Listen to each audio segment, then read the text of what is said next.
Assalamualaikum warahmatullahi wabarakatuh. Perkenalkan, saya Rena Sofiatul Lailiyah dengan NIM 230711075. Di sini saya akan menjelaskan mengenai materi analisis pasar, segmentasi, dan strategi pemasaran. Untuk pembahasannya, simak video ini ya. Pasar merupakan elemen penting dalam kegiatan ekonomi yang melibatkan interaksi antara penjual dan pembeli. Dalam pemasaran, pemahaman terhadap karakteristik konsumen sangat diperlukan untuk menentukan target yang tepat.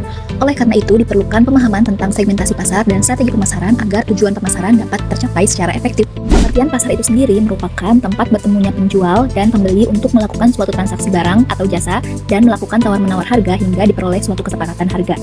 Sejatinya, pasar merupakan elemen ekonomi yang dapat mewujudkan kemaslahatan dan kesejahteraan hidup manusia. Pentingnya pasar dalam Islam tidak terlepas dari fungsi pasar sebagai wadah bagi keberlangsungan kegiatan jual beli. Menurut Saraswati menyatakan bahwa pasar memiliki 3 fungsi, yaitu yang pertama fungsi distribusi. Pasar berperan sebagai penyalur barang dan jasa dari produsen ke konsumen melalui transaksi jual beli. Yang kedua, fungsi pembentukan harga. Penjual yang melakukan penawaran barang dan pembeli yang melakukan permintaan atas barang yang dibutuhkannya melalui transaksi jual beli dengan kesepakatan harga terlebih dahulu. Dan yang ketiga, fungsi promosi. Pasar juga dapat digunakan untuk memperkenalkan produk baru dari produsen kepada calon konsumennya. Kita perlu menerapkan etika transaksi pasar, diantaranya yang pertama, adil dalam takaran dan timbangan. Yang kedua, larangan mengkonsumsi riba.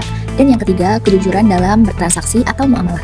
Segmentasi pasar adalah pengelompokan suatu pasar menjadi kelompok-kelompok pembeli di mana setiap pembeli memiliki karakteristik serta perilaku yang berbeda-beda setiap orangnya dan memiliki kebutuhannya masing-masing dalam suatu pasar.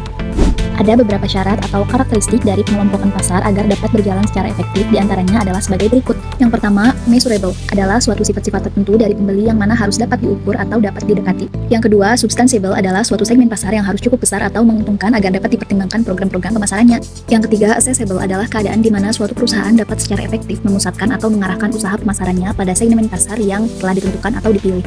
Yang keempat, differentiable, yaitu suatu pasar sasaran yang akan dituju memiliki perbedaan yang jelas sehingga perusahaan dapat meminimalisir kesalahan ketika memberikan pelayanan kepada pembeli. Dan yang kelima, actionable, yaitu suatu segmen harus dapat dijangkau, yang berarti sumber daya yang dimiliki oleh perusahaan dapat memberikan pelayanan secara optimal kepada pasar sasarannya. Pembagian segmentasi pasar ada 4. Yang pertama, segmentasi geografis, yaitu berdasarkan lokasi. Yang kedua, segmentasi demografis, yaitu berdasarkan data penduduk. Yang ketiga, segmentasi psikografis yang berdasarkan gaya hidup. Dan yang keempat, segmentasi perilaku berdasarkan perilaku konsumen, kebiasaannya, dan manfaat yang dicari serta loyalitasnya. Adapun strategi pemasaran dalam Islam, yang pertama harus berlandaskan Al-Quran dan Sunnah, yang kedua kejujuran dan transparansi, yang ketiga fokus pada kepuasan dan kemaslahatan konsumen, dan yang keempat mengutamakan etika dan akhlak dalam berbisnis. Adapun sumber referensi yang saya gunakan adalah sebagai berikut. Sekian pembahasan dari saya, semoga materi yang tadi saya sampaikan dapat dipahami oleh teman-teman semua, dan terima kasih atas perhatiannya. Wassalamualaikum warahmatullahi wabarakatuh.